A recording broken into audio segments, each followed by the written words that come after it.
প্রবাসীর কর্মব্যস্ত জীবনে কিছু সময়ের জন্য দেশের মানুষের সাথে প্রাণ খোলা আড্ডায় মেতে উঠল দক্ষিণ আফ্রিকার প্রবাসীরা।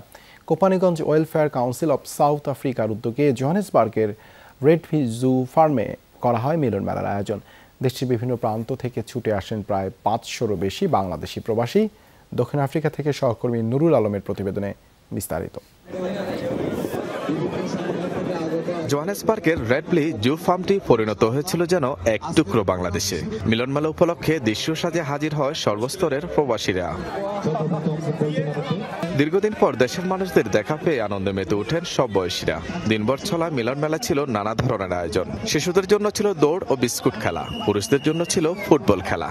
আজকে অনেক ভালো লাগছে, বিকজ আমি অনেক খেলতে পারছি।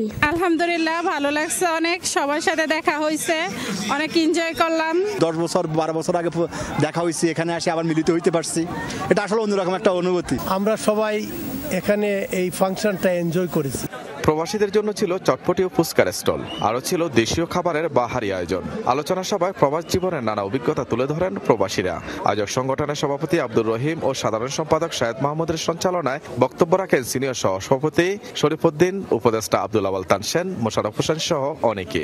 আমাদের প্রবাসী মিলন মেলায় সম্মানিত অতিথিবৃন্দ, সম্মানিত রাজনৈতিক সংগঠনের নেতৃবৃন্দ এবং সামাজিক সংগঠনের নেতৃবৃন্দ এবং প্রবাসী ভাই বোনেরা, আপনারা আমাদের এই মিলন মেলায় স্বতঃস্ফূর্ত অংশগ্রহণ করে আমাদের এই মিলন মেলাকে আপনারা সাফল্যমণ্ডিত করার জন্য আপনাদের সকলকে অসংখ্য ধন্যবাদ। নতুন প্রজন্মকে দেশীয় সংস্কৃতির সাথে পরিচিত করতে এবং পারস্পরিক যোগাযোগ বাড়াতে এই উদ্যোগ বলে জানান আয়োজকরা। নুরুল আলম, যমুনা নিউজ, দক্ষিণ আফ্রিকা। সিলন ফ্যামিলি ব্লেন্ডের কড়া লিকার আর সতেজ স্বাদের পারফেক্ট ব্লেন্ডে স্বপ্নেরা মিলুক টানা।